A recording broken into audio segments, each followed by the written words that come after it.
हे गोकृपा अमृत आहे।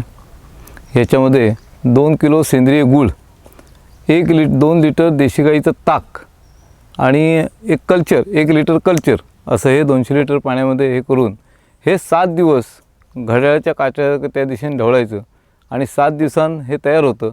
आणि तयार झाल्यानंतर हे भाजीपाला असेल त्याला घालायचं किंवा कलमं असतील त्यांना घालायचं।